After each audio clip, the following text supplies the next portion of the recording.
Hello everyone, and welcome to my next video for Dissidia Final Fantasy Opera Omnia, where I'm going to be doing some pulls for Ultimecia's LD weapon. This feels a little bit strange, doesn't it? It kind of harkens back to when Ultimecia first released, and I was pulling for Ultimecia's EX weapon. Yeah, time flies, doesn't it? It's 9 months later, and we're already going to be pulling for the LD. Now, Ultimecia in this game was something of a phenomenon. Like, I started playing the Japanese version when Ultimecia was first released, just in order to be able to get a taste of her power, and even despite the fact that I still had a hell of a lot of grinding and farming to do, and I was like crystal level 50 or something ridiculous, and I was like incredibly underleveled, you could still tell that she was broken as hell. Like, her mechanics are, you know, they were phenomenal. The game had seen nothing like it at the time. The fact that she could just EX, which was a free turn, and get turn after turn after turn, it was practically like cheating. So I was quite excited initially to pull for Ultimecia's EX weapon when it first released here, towards the beginning of the Chaos era, because at least on my global account I would finally be able to sort of to tell what she was like at full potential, and oh my god, what a power trip it was. She was so fun to play. Like, here I was struggling to clear Fang's Lost chapter like 2 weeks ago, with Cloud and like Warrior of Light and so on, and I was like really struggling with those bloody Sahagin menaces or whatever the hell they were, the shaman things, and then out comes Ultimecia, and I decide, okay, let's go flex on them and see how bad it gets. I literally killed them before they even got a single turn. Like, I brought along Kryl and Ultimecia and like Sarah, and I went into summon straight away, and yeah, they literally didn't get to move once. And yeah, it was 99k. It was everywhere, 999k, everywhere that I used Ultimecia. It was so fun. It was like, she was the destroyer of chaos. And in fact, she's so powerful that even now, 9 months on, even if you don't have her LD weapon, if you stick her with the right supports, if you give her characters like Saz, for the increase in the attack power, and you give her Charlotta for the increased HP damage, or you give her Garnet for Brave Regen and Imperil strategies, she's still very much usable today, like at the end of the era, and that is something I really didn't expect going into it when I was playing originally, obviously, because I'd never played in JP. I didn't know how this era sort of shakes out. I remember back in the 35 CP era, characters did not last anywhere near as long as they last these days. Because these days team composition is of course more important, and the power creep is a lot slower, in my opinion. The curve is shallower. Yes, we still get broken monsters like Aranea, who practically dominated the entire era. Although she's a bit of a special case because she was a global first, so she kind of doesn't really count. But you absolutely definitely can still use Ultimecia without an LD weapon even today. Like, I literally did it yesterday on the Mid-Italians Chaos. And yeah, it takes longer than if you use characters like Alice, who are, you know, the hot shit right now. But it's still very much doable. So, over my course of playing the game, like, Ultimecia and FF8 never really got any characterization, in my opinion. Like, she came in at the end, she was a little bit of a Deus Ex Machina. She was kind of like a human version of Necron, as far as I'm concerned, because she didn't really get any sort of, you know, she wasn't really expanded upon in the narrative at all. And add that, to compound that, I think the localization of FF8 wasn't the greatest. Like, it wasn't noticeably bad, but I've read websites online, for example, that compare translated passages from the original Japanese version to the English version, and the English script seems to miss out a lot of nuance. And it's just overall, you know, the quality isn't there. So I suppose it's no surprise that, you know, some people have their complaints regarding the story of FF8, myself included. One thing I liked about Opera Omnia was that she kind of got a little bit of, you know, she got a little bit of expansion upon, like that whole thing that she had going on with Noel, for example. She actually seems to have a character in this game, which is amazing.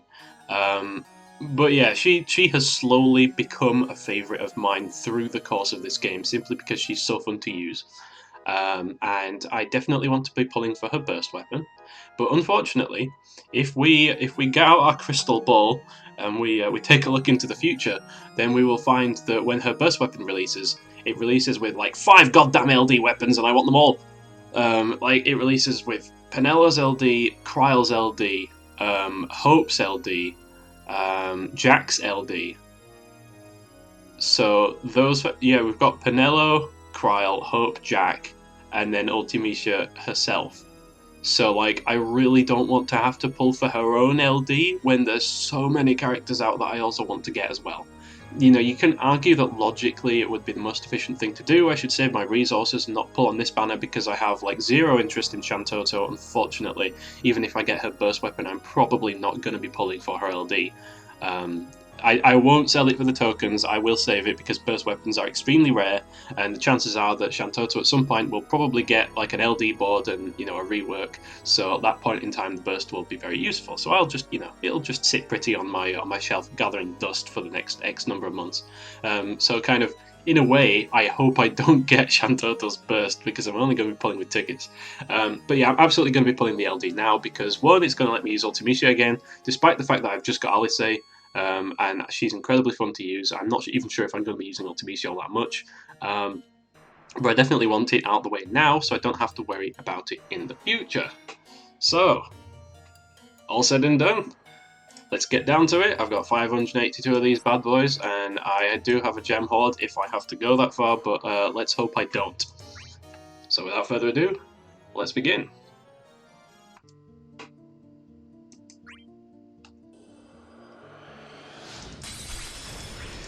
You've got to love pulling on the gacha. Like, I've done this so much, it's just kind of like it's almost like a routine thing by now, to be honest. It's like a hurdle, it's an obstacle that you have to do to get out of the way before you can actually use the characters you want to use. And I am actually incredibly appreciative of the fact that Opera Omnia lets you think like that. Because there is a certain other game that I have tried to play recently, you know, Tales of Crestoria, and the gacha on that game is absolutely diabolical. Like, it has a 5% SSR rate, which is generous on the surface, despite the fact that there are definitely still people who get shafted by it and they like do 10 multis and don't see a single. Ooh. Speaking of golds, we have our first one. What's this going to be? Let's find out. LD, come on, LD, make for a short video. Ah, of course, that would have been too easy, wouldn't it? Never mind, let's keep going. So yeah, there's definitely people that have been shafted by Crestoria, but like, it's a 5% overall rate, but it's like the rate up for characters is like 0.7%, and like 1% on a so-called selected summons banner. That's as bad as Fate Grand Order. That's like not a favourable comparison. So you can absolutely save up all of your Gleam Stones for weeks at a time, like over a month. Well, I mean, the game has been out for a month, but you know, you can save up, and then you roll them all the way, and you don't even get one copy of the character that you're going for. So then you start wailing, and then you start to hate yourself because you've ended up paying God knows how much money, and you still don't get what you're going for. Yeah, that's other gacha games, not Opera Omnia. Opera Omnia, they give you so much stuff for free, so much stuff. Like, I don't consider grinding as a cost, because you're going to want to max out your summon board speed characters anyway, just so they get strong enough to keep up with content. So the fact that you get rewarded for it along the way is, yeah, it's gravy. I mean, the difference in this game before and after summon boards is incredible. Like, I know that this game wasn't always this generous because there never used to be a pity system. I have heard horror stories. Ooh, God, getting a lot of golds here. I'll take the power stones. I've had a lot of horror stories of. Oh my God! What? What the fuck?